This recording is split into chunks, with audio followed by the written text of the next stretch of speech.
எங்கள் மீது நம்பிக்கை வைத்து இன்னும் ஓராண்டு காலம் எங்களை இந்த பொறுப்பிலே தொடர வேண்டும் என்று ஒருமனதாக நீங்கள் தீர்மானத்தை நிறைவேற்றிய உங்களுக்கு என்னுடைய நன்றிகளை இந்த நேரத்திலே நான் தெரிவிக்கின்றேன். என்னை பற்றி உங்களுக்கு நன்றாக தெரியும். பொறுப்புகளுக்கும் பதவிகளுக்கும் நான் இருப்பவன் அல்ல.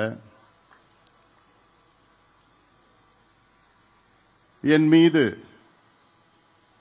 பாசத்திலும் அன்பை வைத்து நீங்கள் வந்திருக்கிறீர்கள். அதைவிட என் மீது நம்பிக்கை வைத்து நீங்கள் வந்திருக்கிறீர்கள். அந்த நம்பிக்கை நிச்சயமாக வீண் போகாது. உங்களை பொறுப்புடன் கடமையுடன் நான் வழி நடத்துவேன்.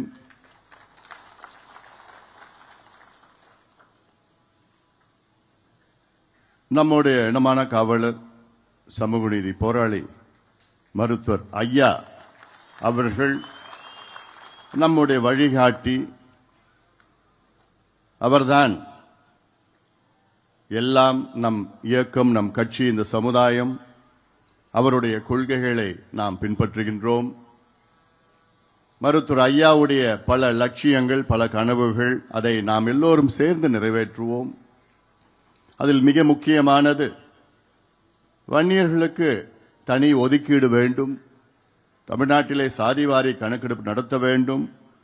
அந்த அடிப்படையிலே அனைத்து நிலை சமுதாயங்களுக்கும், குறிப்பாக பின்தங்கிய நிலையில் உள்ள சமுதாயங்களுக்கு சமூக நீதி பெற வேண்டும், இடஒதுக்கீடு வழங்க வேண்டும் என்ற நோக்கம் மருத்துவர் ஐயாவுடைய லட்சிய கனவுகள்.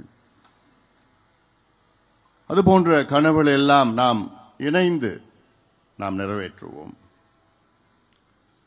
இந்த பொதுக்குழுவிலே பல தீர்மானங்கள் நிறைவேற்றப்பட்டது. அதில் முக்கியமான தீர்மானம் அரசியல் தீர்மானம். இந்த அரசியல் தீர்மானத்தில் முக்கிய முடிவை நாம் எடுத்திருக்கின்றோம். அதில் ஒன்று தெளிவாக இந்த தீர்மானம், இந்த பொதுக்குழு வாயிலாக நாம் சொல்லியிருக்கின்றோம். வருகின்ற சட்டமன்ற தேர்தலில் ஆட்சி செய்து கொண்டிருக்கின்ற திமுக அரசை வெளியேற்றுவோம்.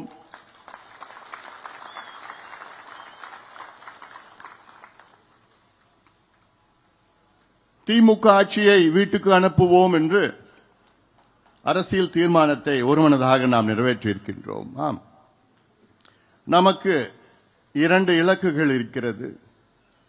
ஒன்று, யார் வர வேண்டும், அடுத்தது யார் வரக்கூடாது.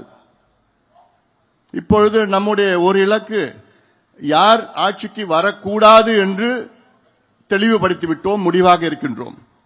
திமுக மீண்டும் ஆட்சிக்கு வரக்கூடாது என்று அதை நாம் தெளிவாக இருக்கின்றோம். அதைத்தான் நான் இந்த நடைபயணத்திலே தெரு தெருவாக வீதி வீதியாக சொல்லி வருகின்றேன். இவர்கள் வரக்கூடாது, திமுக வரக்கூடாது, திமுக மீண்டும் வரக்கூடாது. இதில் தெளிவாக இருக்கின்றோம். அடுத்தது யார் வர வேண்டும், அது முக்கியமானது. இதை இன்னும் ஒரு சிறு காலத்திலே நாம் முடிவு செய்வோம். நல்ல ஒரு கூட்டணியை அமைப்போம், மெகா கூட்டணியை அமைப்போம், நாம் ஆட்சிக்கு வருவோம். அதில் இன்னும் ஒரு சிறு காலத்திலே அது நடைபெறும். உங்கள் மனதிலே என்ன தோன்றுகிறது என்று எனக்கு நன்றாக தெரியும். உங்களுடைய விருப்பப்படியைத்தான் அந்த கூட்டணியை நாம் அமைப்போம்.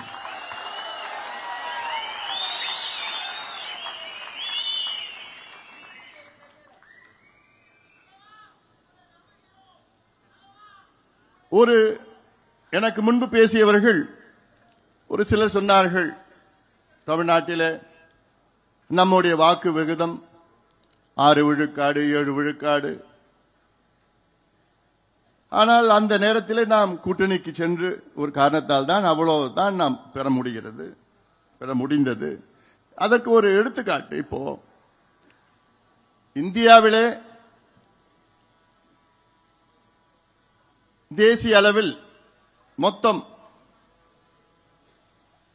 100 விழுக்காடு எடுத்துக்கொண்டால் திமுக அதில் 1.25 விழுக்காடு வாக்குகளை தான் திமுக பெற்றிருக்கிறது.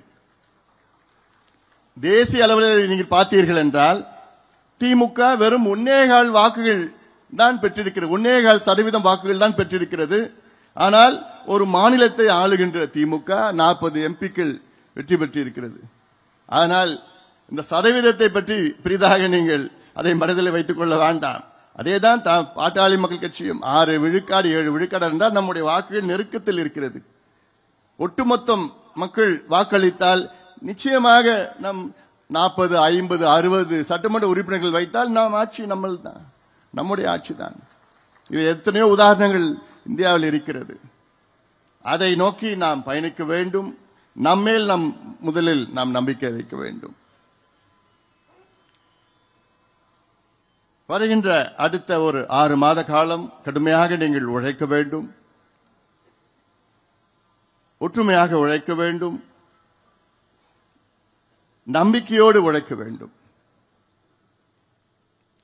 இந்த மேடையில் எத்தனையோ சட்டமன்ற உறுப்பினர்கள்,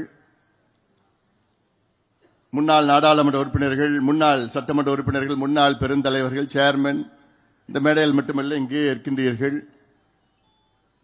இவர்கள் யாரும் நாம் இயக்கத்தில் சேர்கின்ற நேரத்தில் இது நான் எம்பி ஆவேன், எம்எல்ஏ ஆவேன், சேர்மன் ஆவேன், மந்திரி ஆவேன் அந்த நோக்கத்திலே யாரும் வரல. எல்லோரும் மருத்துவர் ஐயா அவர்கள் நம்மை அழைத்தார். அவர்களுக்கு ஒரு கொள்கை இருக்கிறது. அந்த கொள்கை அவர்கள் பிடித்த காரணத்தால் ஐயா அவர்கள் வழியிலே அவர்கள் இணைத்துக் கொண்டார்கள். அந்த பயணத்தில் அவரும் கலந்து கொண்டார்கள். இன்று அந்த பயணம் தொடரும். மீண்டும் நான் சொல்கின்றேன், நம்முடைய வழிகாட்டி ஐயா அவர்கள்தான், நம்முடைய குலதெய்வம் ஐயா அவர்கள்தான். ஐயா அவர்கள் உருவத்திலே இங்கே இல்லை என்றாலும் உள்ளத்தில் இருக்கின்றார்கள். அவர்களுக்கு இங்கே நிரந்தரமாக ஒரு நாற்காலி இருக்கிறது. இது ஐயாவுடைய நாற்காலி. ஐயா நம்முடைய நிறுவனர், அதில் மாற்று கருத்து கிடையாது. அதே வேளையிலே பொறுப்புகளுக்கும் பதவிகளுக்காக நான் ஆசைப்படுபவன் கிடையாது. என்னை தெரிந்தவர்கள் உங்களுக்கு நன்றாக தெரியும். இன்று காலத்தின் கட்டாயத்திற்காக உங்களுடைய எண்ணங்களை நிறைவேற்றுவதற்காக இங்கே உங்கள் முன் நின்று கொண்டிருக்கின்றேன். இது ஒரு சாதாரண இயக்கம் கிடையாது. நம் கட்சி சாதாரண கட்சி கிடையாது. ரத்தம், வேர்வை, தியாகம், உயிர் தியாகம் இதை சிந்தி லட்சக்கணக்கானவர்கள் உயிரை நீத்து, நூற்றுக்கணக்கானவர்கள் உயிரை நீத்து, லட்சக்கணக்கானவர்கள் தியாகம் சிந்தி சிறைக்கு சென்று சிறிய சிறிய அளவில் நாம் இயக்கத்தை நாம் வளர்த்துக் கொண்டிருக்கின்றோம். இந்த இயக்கம் அடுத்த கட்டத்துக்கு செல்ல வேண்டும் என்ற நோக்கம். நான் சொல்லியிருக்கின்றேன், ஐயாவுடைய நாற்காலி நிரந்தரமான ஒரு நாற்காலி ஐயாவுக்கு. ஐயாவுடைய நாற்காலி இது. ஐயா எப்போனா இங்க நாற்காலிக்கு வரலாம், நிச்சயமாக வருவார் என்ற நம்பிக்கை எனக்கு இருக்கிறது. சில நேரத்தில் சாமி கொஞ்சம் கோபம் வந்துடும். அப்போ என்ன பண்ணணும்? திருவிழா எடுப்போம், நெருப்பு மெதிப்போம், என்னென்னமோ காவடி எடுப்போம், என்னென்னமோ செஞ்சிட்டு இருப்போம். இதுல என்ன பிரச்சனைனா பூஜாரி தான் பிரச்சனை.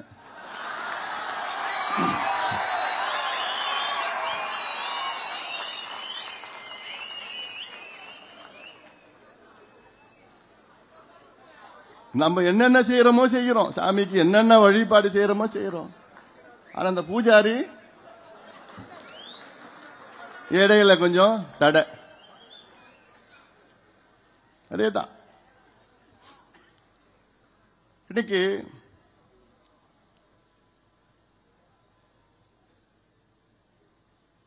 ஐயா அவர்கள்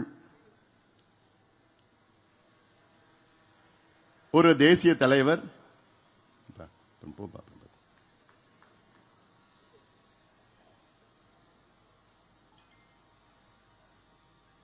ஒரு சாதனையாளர், ஒரு சமூக சீர்திருத்தவாதி, சோசியல் ரெஃபார்மர். ஒரு சமூக சீர்திருத்தவாதி என்பது இந்தியாவிலே அதாவது மொத்தத்தில் ஒரு 5 பேர் 6 பேர் தான் இருந்திருப்பாங்க. இப்படிப்பட்ட யாரும் இருக்கிறது கிடையாது. 6 இடஒதுக்கீடுகளை பெற்று தந்தவர். நமக்கெல்லாம் அரசியல் கற்றுக்கொண்டது, சமூக நீதி என்றால் நமக்கெல்லாம் பாடம் கொடுத்தது, கற்றுக் கொடுத்தது ஐயா அவர்கள் தான். ஆனால் இன்றைக்கு ஐயா அவர்களால் இந்த இயக்கத்தை, நம் கட்சியை நிர்வகிக்க அதில் ஒரு சூழல் இருக்கிறது. இது சில செய்திகள் என்னால் வெளியில் சொல்ல முடியாத ஒரு சூழல். அந்த காரணத்துக்காகத்தான் நான் ஒன்னும் ரொம்ப பிடிவாதக்காரன் கிடையாது. நான் சொல்றது நம்ம எல்லாம் சேர்ந்து செய்யலாம்.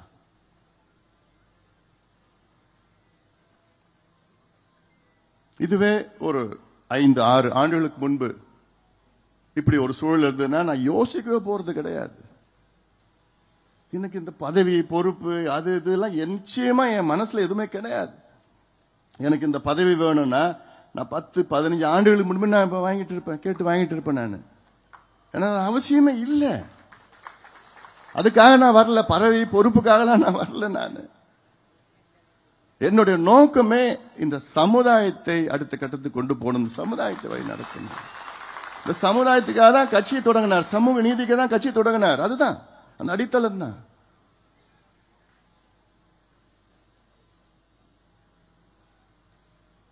இன்னைக்கு ஐயாவை சுத்தி இருக்கின்ற ஒரு சில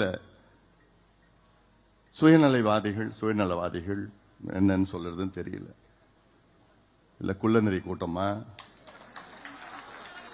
தீய சக்திகளா, பூஜாரியா,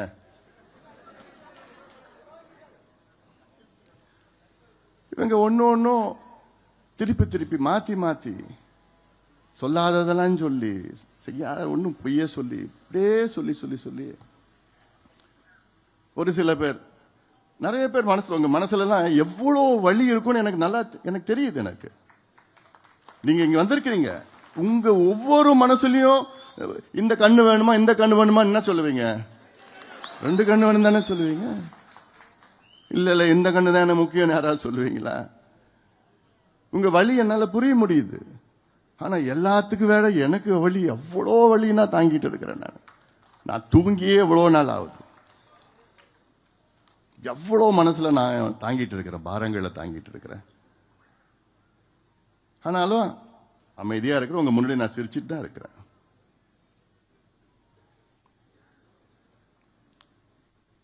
ஏன்னா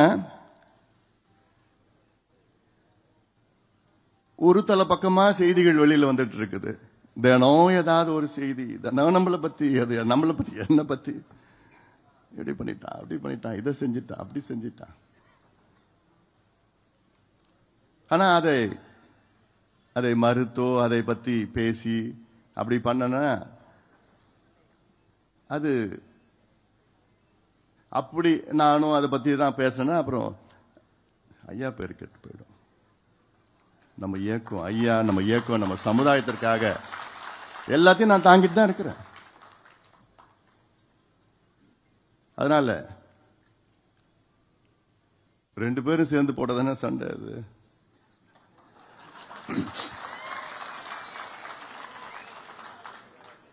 நேத்து கூட நீதிமன்றத்திலிருந்து வெளியில வரப்போ தீர்ப்பு வந்தது. எனக்கு சுத்தமா மகிழ்ச்சி கிடையாது, சந்தோஷம் கிடையாது, வருத்தம். எனக்கு மனசுல அவ்வளவு வலியோட தான் அந்த தீர்ப்பை நான் எதிர்கொண்டேன். நான் பாலு எனக்கு ஃபோன் பண்ணி சொன்னப்போ, ஐயா நமக்கு நடத்தலான்னா, அப்படியா சரி, அவ்வளவுதான். யாருக்கு எதிர்த்து தீர்ப்பு? யார் எதிர்த்தியா அந்த தீர்ப்பு?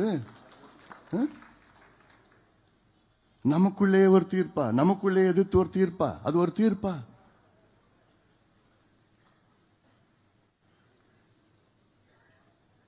அதனால இது நமக்கு ஏதோ வெற்றி அப்படிலாம் நிச்சயமா என்ன பொறுத்த வரைக்கும் வெற்றி கிடையாது. இது நம்ம குடும்பம், நம்ம எல்லாம் குடும்பம், இவ்வளவு பெரிய குடும்பம், நம்ம கட்சி, நம்ம குடும்பம். அதுதான் என் மனசுல ஆழமா என்னைக்கு நான் கடைசி வரைக்கும் அதுதான் எனக்கு என் மனசுல இருக்கும். நான் உங்களுக்கு தெரியும் என்னை பத்தி, மீடியாவை, ஊடகத்தை மணி கணக்கில் நான் சந்திச்சு நான் பேசுவேன். மீடியானா இது கேளு, எத்தனை கேளுனா கேளு, நான் பேசுறேன், நான் சொல்றேன், என்ன வேணா கேளு. இன்னைக்கு நான் மீடியா சந்திச்சு 2 மாசம் ஆகுது. ஏன் என் வாயில ஏதாவது ஒண்ணு பிடிங்கி அதை திருப்பி திருப்பி திருப்பி திருப்பி போட்டுட்டு இருப்போம், ஒண்ணுமே இருக்கு. ஆனா இதே மீடியா நானும் நடக்கிறேன், திருப்போரூர்ல நடக்கிறேன், செங்கல்பட்டுல நடக்கிறேன், உத்தரமேரூர்ல நடக்கிறேன், கும்மிடிப்பூண்டியிலையும் திருவள்ளூர்லயும்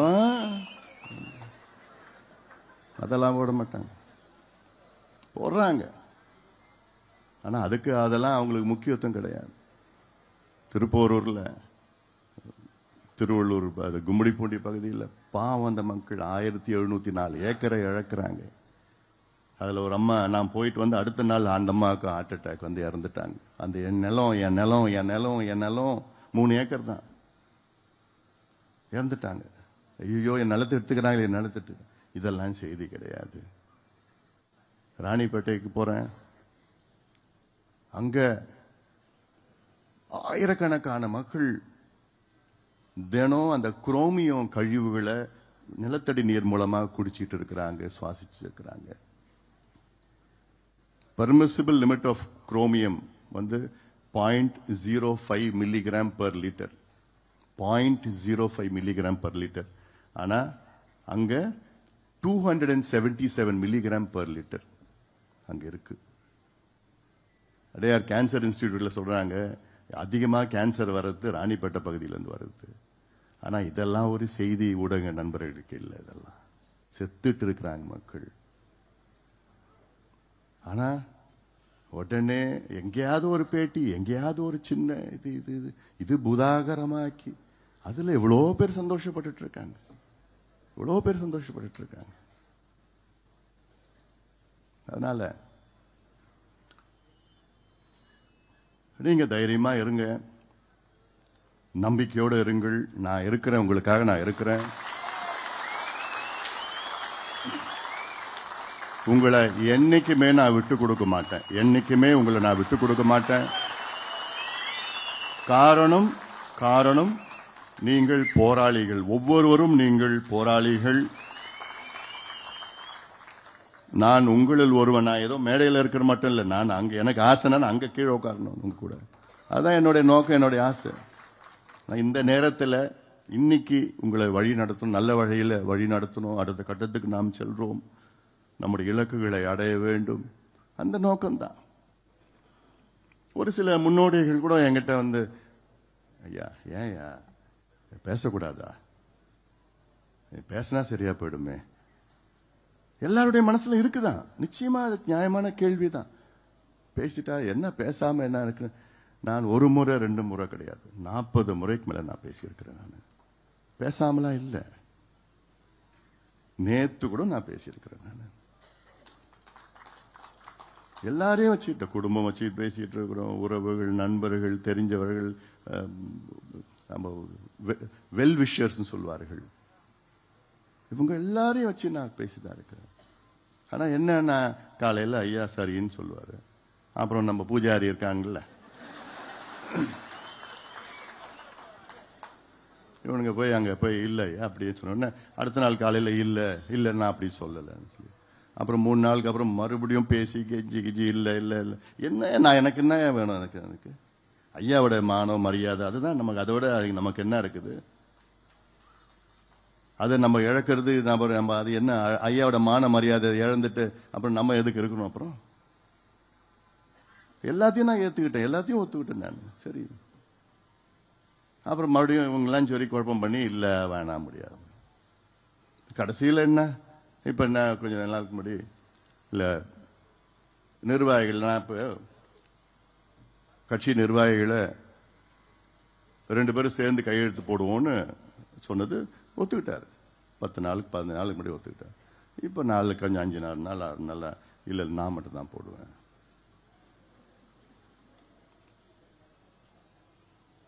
அது நான் என்னால நிச்சயமா ஒத்துக்க முடியாது, நிச்சயமா ஒத்துக்க முடியாது.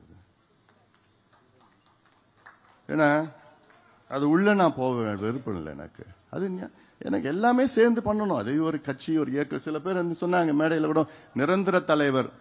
எந்த இயக்கத்துக்கும் நிரந்தர தலைவர் கிடையாது, நிரந்தர நிறுவனர் தான் தலைவர். என்பது நீங்க முடிவு பண்ணுறது தான், பொதுக்குழு முடிவு பண்ணது தான் தலைவர். நீங்க யாரு முடிவு பண்றீங்களோ அவங்க தான் தலைவர்.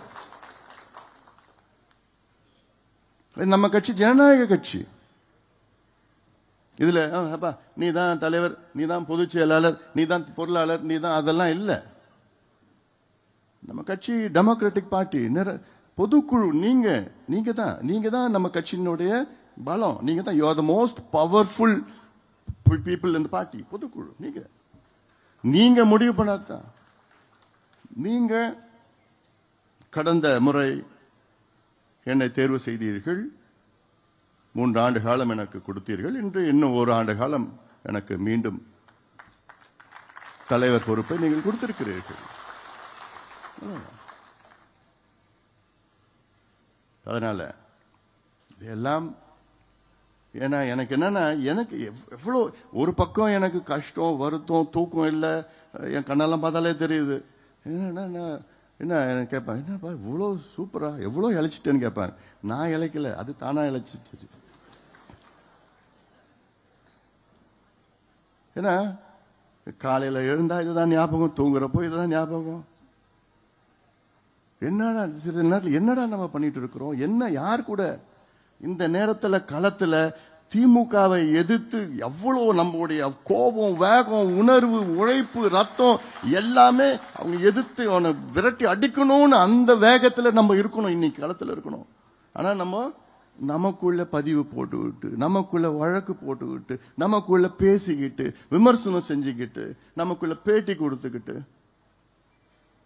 இதெல்லாம் என்னால தாங்கிக்க முடியல. நான் கனவுல கூட இப்படி நடக்குமா நான் நினைக்கவே இல்லை இதெல்லாம்.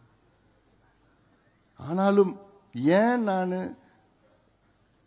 நான் பிடிவாதமா கிடையாது, உறுதியா இருக்கிறேன். பிடிவாதம் கிடையாது, உறுதியா ஏன் இருக்கிறேன்.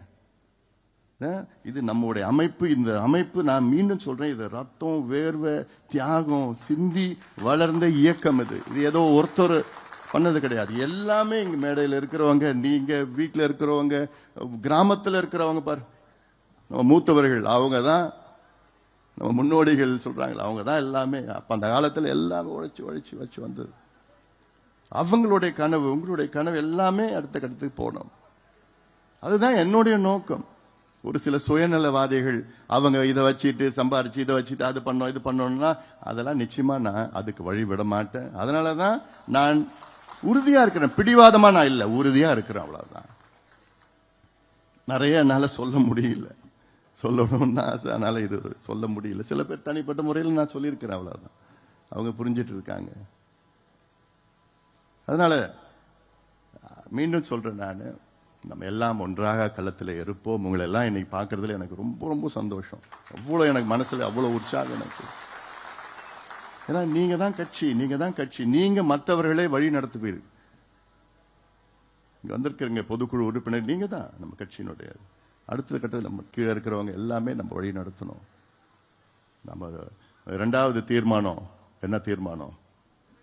சிறை நிரப்பும் போராட்டம். வன்னியர்களுக்கு இடஒதுக்கீடு அறிவிக்கவில்லை என்றால் ஒட்டுமொத்தம் சிறைகள் தமிழ்நாட்டில் நிரப்பப்படும். சிறை நிரப்பு போராட்டம், கடுமையான போராட்டம் நான் நடத்துவோம். ஏன்னா ஏதோ முதலமைச்சர் ஸ்டாலின் அவர்கள் ஏதோ ஒன்று கணக்கு வச்சுக்கிட்டு, சரி இன்னொரு 8 மாசம் ஏமாத்திடலாம், 4 வருஷம் ஏமாத்திட்டோம், இன்னொரு 8 மாசம் ஏமாத்திடலாம், அப்படியே போயிடலாம், கொண்டு போயிடலாம், அப்படி இப்படி. இவங்க ஸ்டைலே அப்படிதான். ஆனாலும் நான் விட போறது கிடையாது. ஸ்டாலின் அவர்களே, நீங்க அனுபவிக்க போறீங்க இந்த தேர்தலில்.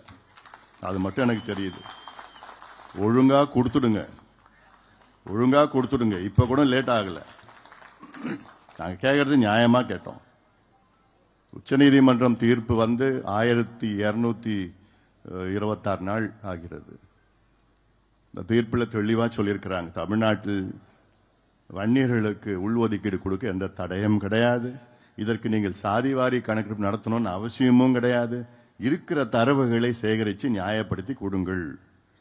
இது வந்து உச்ச நீதிமன்றம் கொடுத்த தீர்ப்பு. இதுக்கு மேல எங்கேயுமே மேல்முறையீடு கிடையாது.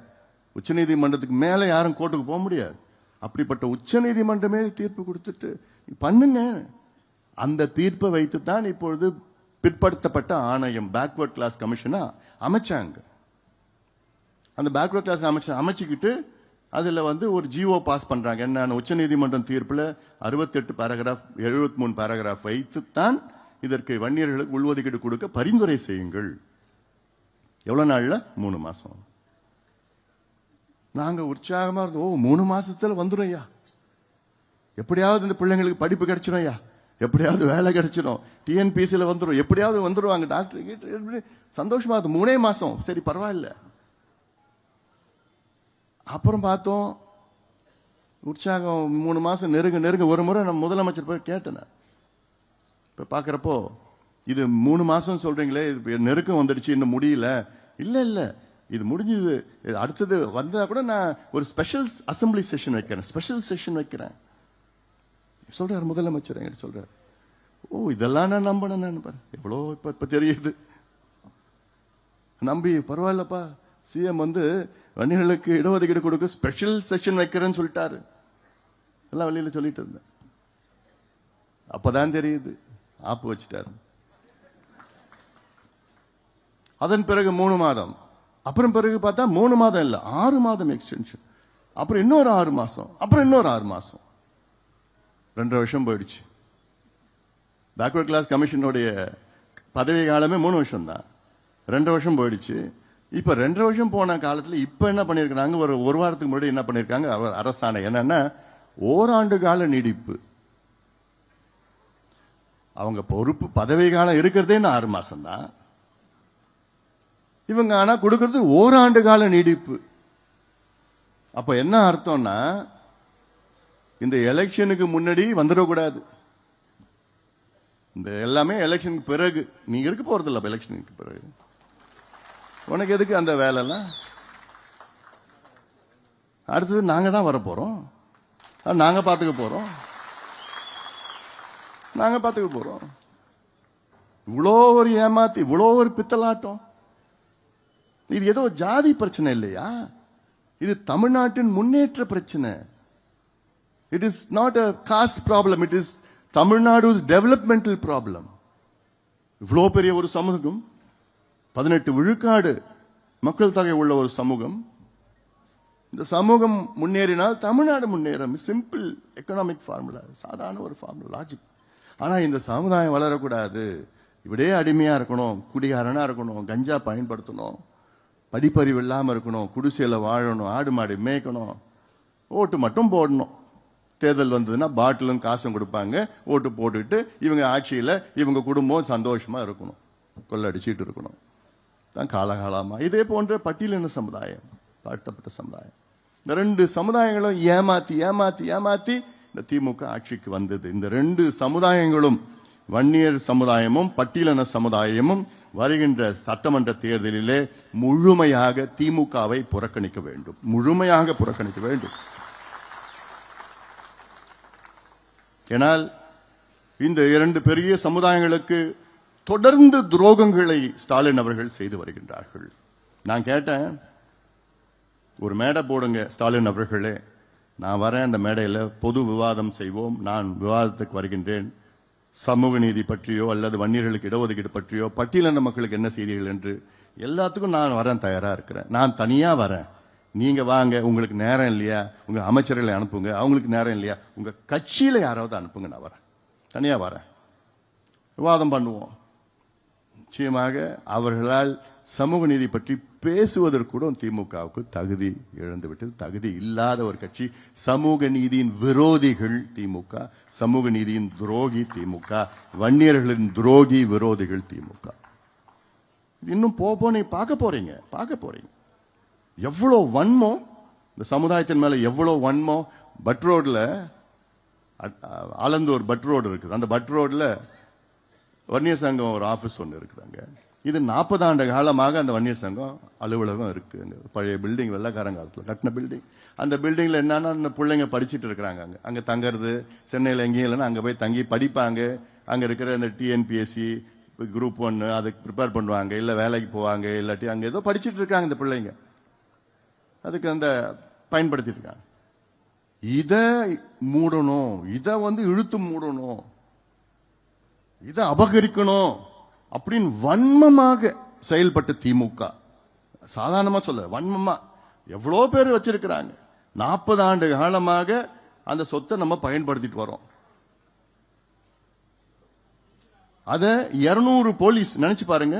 200 போலீஸ் திடீர்னு காலையில் 200 போலீஸ் போய் அங்க போய் அந்த பிள்ளைங்க படிச்சுட்டு இருக்கிற பிள்ளைங்களை வெளியில அனுப்பி வச்சு அவனுங்க இதில் புட்டியெல்லாம் விட்டுட்டாங்க உள்ள. வெளியில அந்த பிள்ளைங்க மட்டும் வெளியில அனுப்பிச்சு விட்டுட்டு பூட்டிட்டு சீலை வச்சுட்டு வரான். கொஞ்ச நாளுக்கு முன்னாடி 40 ஆண்டு காலம் வன்னியர் சங்கம் ஆபீஸ் அது. அங்க படிச்சுட்டு இருக்காங்க பிள்ளைங்க. அப்போ உனக்கு வேற எந்த சொத்தும் எவ்வளவு பேர் கொள்ளடிச்சிட்டு இருக்கிறாங்க. அதெல்லாம் ஒண்ணு கண்ணுக்கு படல. ஒரு வன்னியர் சங்கம் பில்டிங், வன்னியர் பிள்ளைங்க பசங்க படிக்கிறது, அதை தான் நீ மூடணும், பூட்டு போட்டு சீல் போட்டு போடணும். எங்கிருந்தே வந்தது இந்த சமுதாயத்து மீது இவ்வளவு வன்மம், இவ்வளவு கோவம் இந்த சமுதாயத்து மேல? என்ன உனக்கு என்ன துரோகம் பண்ணாங்க இந்த சமுதாயம்? அதன் பிறகு பாலுவை கூப்பிட்டு வச்சு என்ன பண்றீங்களோ தெரியாது, அதை திறங்கன்னு சொல்லி அடுத்த நாள் ஹைகோர்ட்டுக்கு போய் அடுத்த நாளே அந்த சீலை உடைச்சி வை. அன்னைக்கு லஞ்ச் மோஷன், அன்னைக்கு மத்தியானமே லஞ்ச் மோஷன் கோர்ட்ல மூவ் பண்ணி முடியாத சீலை உடைச்சி பிள்ளைங்க உள்ள அனுப்பிச்சு விட்டது அன்னைக்கு. ஆனா அதை விட நிறுத்தல திமுக. என்ன பண்ணாங்க? உச்ச நீதிமன்றம். நினைச்சு பாருங்க, இது ஒரு சாதாரண ஒரு விஷயம். 40 வருஷமா அனுபவிச்சுட்ட ஒரு பில்டிங் சுப்ரீம் கோர்ட் போறாங்க. அந்த சுப்ரீம் கோர்ட்ல யாரை தெரியுமா வைக்கிறாங்க?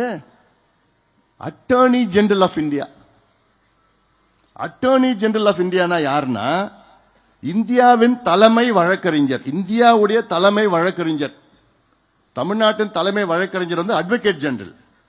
இந்தியாவுக்கு தலைமை வழக்கறிஞர் அட்டர்னி ஜெனரல். அவரை எப்ப வைப்பாங்க தெரியுமா? இந்தியாவுக்கு பிரச்சனைனா அப்படி அவரை சுப்ரீம் கோர்ட்டுக்கு பேச வைப்பாங்க. இல்ல ஒரு மாநிலத்துக்கு பிரச்சனை, தமிழ்நாட்டு பிரச்சனைனா அப்போ அதை பயன்படுத்துவாங்க. ஆனா ஏதாவது இந்தியாவில் கான்ஸ்டிடியூஷன் பிரச்சனை இருக்கு, நம்ம அரசியல் சாசனம் ஏதாவது ஒரு பிரச்சனை இருக்குன்னா அதை அவரை வைப்பாங்க. ஆனா எதுக்கு வச்சிருக்கிறாங்க? பட் ரோட்ல வன்னியர் சங்க ஆபீஸ மூடிட்டாங்க. அதை திருப்பி கொடுக்கணும்னு உச்ச நீதிமன்றத்தில் அட்டர்னி ஜெனரல் அவங்க பயன்படுத்துறாங்க திமுக அரசு. அவ்வளோ வன்மம். ஆனாலும் நம்ம விட்டுடுவோமா?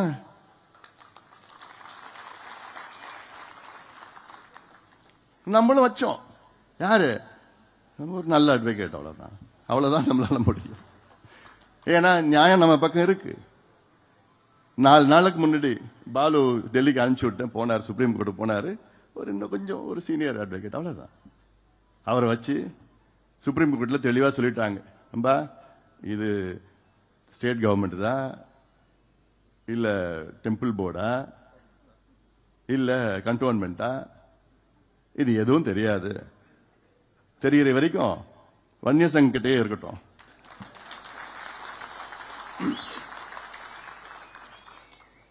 வழக்கு நடத்துங்க. அது எப்படியாவது ஒரு 3-4 வருஷம் ஆயிடும்.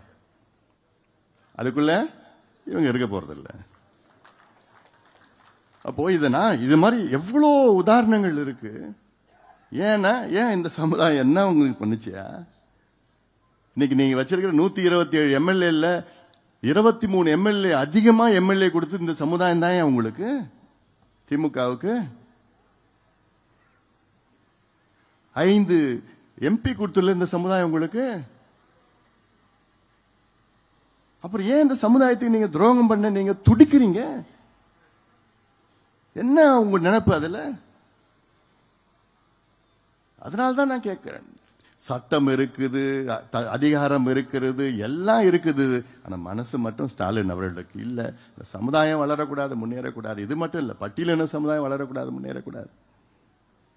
இதே நோக்கம்தான். அதனால்தான் சாதி வாரிய கணக்கெடுப்பு நடத்த மாட்டோம் திருப்பி சொல்லிட்டு எவ்வளவு ஒரு பொய்யை மீண்டும் மீண்டும் சொல்லிக் கொண்டிருக்கின்ற முதலமைச்சர் ஸ்டாலின் அவர்களே, நிச்சயமாக இந்த தேர்தலில் மிகப்பெரிய பாடத்தை உங்களுக்கு புகட்டுவார்கள். ஏன்னா இந்த தேர்தலில் தமிழ்நாட்டில் உள்ள அனைத்து தாய்மார்கள், பெண்கள் ஒரு ஓட்டு கூட திமுக போட மாட்டாங்க. அவ்வளோ கோபத்தில் இருக்கிறாங்க. பெண்களுக்கு பாதுகாப்புனா, பெண்கள்னா என்ன, சின்ன பிள்ளைகளையா, பெண் பிள்ளைகள், 4 வயசு பெண் குழந்தைகளுக்கு பாதுகாப்பு இல்லை, 8 வயசு பெண் குழந்தைகளுக்கு பாதுகாப்பு இல்லை. தினம் செய்திகள் வந்துட்டு இருக்கு. கேட்டா நாங்க ஒவ்வொரு சம்பவம் நம்ம எப்படி நாங்க காப்பாத்துவோம்? ஏதோ அங்கங்க நடக்குது. அங்கங்க எப்படியா நடக்கும்? அந்த சூழலை நீங்க ஏற்படுத்திருக்கிறீங்கல்ல. குடிச்சிட்டு கஞ்சா அடிச்சுக்கிட்டு எங்க பார்த்தாலும் கஞ்சா கிடைக்குது, எங்க பார்த்தாலும் அபின், காக்கைன், ஹெரோயின், போதைப் பொருட்கள் கிடைக்குது, எங்க பார்த்தாலும் மது கிடைக்குது. போதையெல்லாம் அவன் என்ன பண்றான்னு அவனுக்கு தெரியல, மிருகமா மாறிடுறான். அப்புறம் ஏன் அதை விற்க வைக்கிறீங்க? ஏன் நீங்க விற்கிறீங்க? ஏன் அனுமதிக்கிறீங்க? அதெல்லாம் நான் சொல்றேன், மீண்டும் சொல்றேன், என்கிட்ட ஆட்சி இருந்ததுன்னா இது போன்ற ஒரு சம்பவம் நடக்காது. ஏன்னா ஒண்ணு, மது இருக்காது, போதைப் பொருட்கள் இருக்காது. அதை மீறி யாராவது இப்படி பண்ணிக்கின்னு ஒருத்தம் பண்ணா போதும், முடிச்சிடணும். அவ்வளவுதான். ஒருத்தனை முடிச்சுட்டா அடுத்தது யோசிப்பானா? ஐயோ, நம்மளெல்லாம் உள்ளெல்லாம் தள்ள மாட்டான், முடிச்சிடுவான். அந்த பயம் இருக்கணும் யா. அந்த பயம் இருந்தாதான் யா இந்த மிருகம் எல்லாம் அடங்கி கிடக்கும். இந்த பயம் இருக்கணும். இதுதான் ஏன் செய்யணும்? இதுக்கு தைரியம் வேணும் யா, இதுக்கு தில்லு வேணும். இவங்க கிட்ட இருக்குதா? இருக்குது. இதை அதே போன்ற தமிழ்நாட்டில் இந்த சட்டமன்ற தேர்தல் ஒரே ஒரு விவசாயி கூட ஓட்டு போட மாட்டான். ஒரு விவசாயி கூட ஓட்டு போட மாட்டாங்க இந்த திமுகவுக்கு. ஏன்னா அவ்வளோ கோபத்தில் இருக்கின்றார்கள். இவங்க நினைச்சிட்டு இருக்கிறாங்க ஏதோ ஒன்று காசு கொடுத்துடலாம், இதை கொடுத்துடலாம், அதை கொடுத்துடலாம். எதை கொடுத்தாலும் நான் போறது கிடையாது. என்னுடைய ஒரு ஆசை, சட்டமன்ற தேர்தலில் திமுக எதிர்கட்சியா கூட இருக்கக்கூடாது. அந்த நிலை வரும், நான் வர வைப்பேன். நீங்க பார்த்துட்டே இருங்க, நிச்சயமா அதை நான் வர வைப்பேன். அது பண்ணுவேன், என்னால முடியும். என்னால அதில் வியூகங்கள் இருக்கிறது. அது வியூகங்களை வகுத்து அதை செயல்படுத்துவது நீங்கள் தான். உங்களை நம்பிதான் இதெல்லாம் நான் பேசிட்டு இருக்கிற மேடையில், புரியுதா? உங்களை நம்பிதான் நான் பேசிட்டு இருக்கிறேன். அதனால நீங்க தான் அதெல்லாம் செய்யணும். நீங்க தான் அதை செய்து அதை முடிக்க வேண்டும். நிச்சயமாக அதை பல மாற்றங்கள் நாம் கொண்டு வருவோம். நம்ம நெருக்கத்துக்கு வந்துட்டோம். கொஞ்ச நாள் தான். இவ்வளோ கஷ்டப்பட்டு, இவ்வளோ காலமா கஷ்டப்பட்டு, ஐயாவுடைய கனவு பார்த்தீங்கன்னா 46 வருஷம், 46 ஆண்டு காலம் உழைத்து கொள்கைகளை வகுத்து போராட்டம் செய்து, இன்னைக்கு கூட ஐயாவுடைய கனவு ஒண்ணு கூட நிறைவேற்றல. இடஒதுக்கீடு 20% நமக்கு ஒட்டுமொத்தமாக கிடைச்சி வாங்கியிருக்கு. ஆனாலும் இந்த சமுதாயத்துக்கு தனியாக கிடைக்கணும். பட்டியலின மக்களுக்கு 2 விழுக்காடு கூடுதலாக இருக்க வேண்டும். வன்னியர்கள் போன்று இருக்கின்ற மற்ற சமுதாயங்களுக்கு அதுக்கு அவங்க சமுதாயத்துடைய சமூக பின்தங்கிய நிலை, மக்கள் தொகைக்கு ஏற்ப அவர்களுக்கு இடஒதுக்கீடு, அவர்களுக்கு நலத்திட்டங்கள், அவர்களுக்கு வேலை வாய்ப்புகள் இதெல்லாம் உருவாக்கு. அதெல்லாம் நம்மள மட்டும்தான் செய்ய முடியும். ஏன்னா நமக்கு அது உணர்வு பூர்வமா நமக்கு நம்ம டிஎன்ஏல இருக்கு, ரத்தத்தில் இருக்கு, டிஎன்ஏல இருக்குது. அதெல்லாம் இதெல்லாம் செய்யணும், அந்த மக்களுக்கு செய்யணும்னு என்னோட டிஎன்ஏல இருக்கு. மற்ற எந்த கட்சிக்கும் அது மாதிரி எண்ணமும் கிடையாது, அபிப்பிராயம் கிடையாது, எண்ணம் கிடையாது. அவங்க மற்ற கட்சியெல்லாம் அந்த தேர்தல் எப்படி வெற்றி பெறலாம், எப்படியாவது ஜெயிக்கணும். நம்ம அப்படி கிடையாது. எப்படி என்னாலும் சரி நம்ம அணுகணும், வேகனமா செய்யணும். ஆனாலும் அதே நேரத்திலே வருகின்ற தேர்தலில் மிகப்பெரிய வெற்றியை நாம் அடைய போகின்றோம். அந்த நம்பிக்கை நிச்சயமாக எனக்கு இருக்கிறது, உங்களுக்கும் இருக்க வேண்டும். அதனால இதையெல்லாம் நீங்கள் மனதில் ஏற்றுங்கள். ஒரு வாரத்துக்கு முன்பு வந்து டெல்லியில் எலெக்ஷன் கமிஷன்ல இருந்து எனக்கு ஒரு லெட்டர் வந்தது. அந்த லெட்டர்ல என்ன சொல்லியிருக்குன்னா, மாம்பழம் சின்னம் நமக்கு கொடுத்துருக்குறாங்க.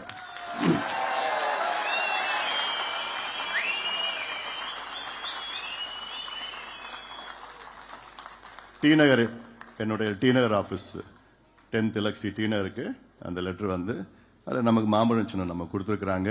அந்த மாம்பழம் சின்னத்தை பயன்படுத்தி நம்ம பீகார் சட்டமன்ற தேர்தல், தமிழ்நாடு சட்டமன்ற தேர்தல், பாண்டிச்சேரி சட்டமன்ற தேர்தலில் நம்ம போட்டியிடலாம்னு சொல்லிட்டு நம்ம கொடுத்துருக்குறாங்க.